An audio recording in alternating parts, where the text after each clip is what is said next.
मूसा परमेश्वर के संदेश के साथ फिरौन के पास गया, मेरे लोगों को जाने दे कि वे आराधना करें। निर्गमन 9:1। हालांकि फिरौन का दिल कठोर हो गया और उसने सुनने से इनकार कर दिया। तब फिर विपत्तियों की एक श्रृंखला के लिए मंच तैयार किया, जिसने ईश्वर की शक्ति और न्याय को प्रदर्शित किया। मूसा फिरौन के पास जा रहा है। मूसा को फिरौन के सिंहासन के सामने आत्मविश्वास से खड़े हुए ईश्वर की आज्ञा देते हुए मेरे लोगों को जाने दो। फिरौन कठोर अडिग अभिव्यक्ति के साथ बैठता है।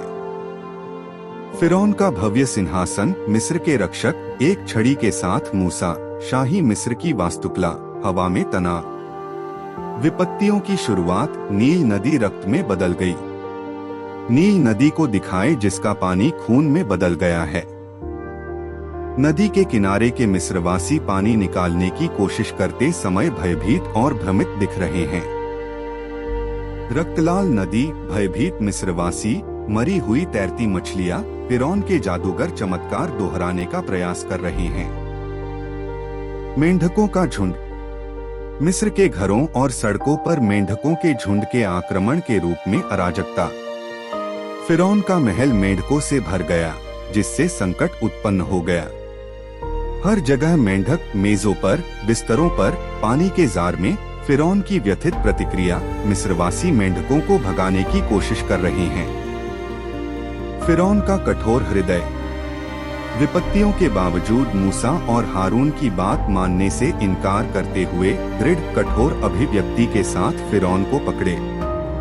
फिरौन का सख्त चेहरा, मूसा और हारून की विनती, चिंतित दिख रहे अदालत के अधिकारी, मिस्र की शक्ति के प्रति।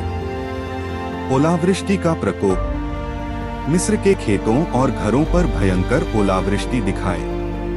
मिस्रवासी और उनके पशुधन विनाशकारी तूफान में फंस गए हैं। बड़े ओले, क्षतिग्रस्त फसलें, आश्रय की तलाश में लोग और जानवर। पृष्ठभूमि में फिरौन का महल।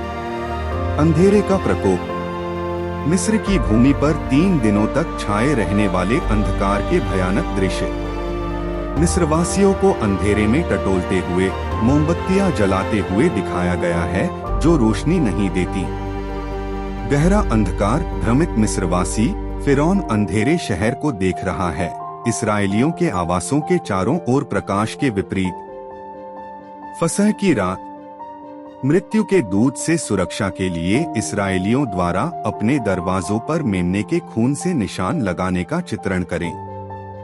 गंभीरता और प्रत्याशा की भावना दिखाए। दरवाजे की चौखटों पर मेमने के खून के साथ इस्राएली, अंदर इकट्ठे हुए परिवार, ऊपर से गुजरती हुई एक देवदूत की आकृति, दूरी पर मिस्र के घर। पहलौठे की मृत्यु, अपने पहले जन्मे बच्चों के खोने का शोक मना रहे मिस्र के परिवारों के दुखद दृश्य। फिरौन को अपने बेटे की मृत्यु पर गहरे दुख में दिखाया गया है। शोक संतप्त परिवार, फिरौन का व्यथित चेहरा, व्यापक शोक की भावना। फिरौन का बेटा शांत पड़ा हुआ। इस्राएलियों का मिस्र छोड़ना, मिस्र से इस्राएलियों के बड़े पैमाने पर पलायन को दिखाए। आजादी की ओर बढ़ते हुए वे अपना सामान, बच्चे और पशुधन लेकर चलते हैं। इस्राएलियों की लंबी कतार, उनका नेतृत्व कर रहे मूसा, उन्हें जाते हुए देख रहे मिस्र के सैनिक, आशा और राहत की भावना। लाल सागर पार करना, लाल सागर के चमत्कारी विभाजन, जिसके दोनों ओर पानी की दीवारें हैं और इस्राएली सूखी भूमि पर चल रहे हैं। फिरौन के रथ दूर से देखे जा सकते हैं। विभाजित जल, शुष्क मार्ग, तेजी से पार करने वाले इस्राएली, पीछा करने में फिरौन की सेना। मूसा अपनी लाठी उठाए हुए। लाल सागर बंद हो जाता है। वह क्षण दिखाए जब लाल सागर का पानी फिरौन की पीछा करने वाली सेना को निगलते हुए वापस आता है। इस्राएली विपरीत तट की सुरक्षा से देखते हैं।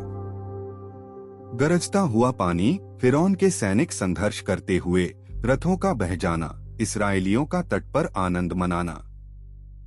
फिरौन के कठोर हृदय पर परमेश्वर का दुहक। दैवीय दुहक के एक दृश्य जिसमें ईश्वर के आंसू स्वर्ग से गिर रहे हैं। जो फिरौन के कठोर हृदय पर उसकी करुणा और दुख का प्रतीक है। आसमान से गिरता एक आंसू, मिस्र का एक दिव्य दृश्य, दैवीय करुणा और अफसोस की भावना, फिरौन की कठोर अभिव्यक्ति।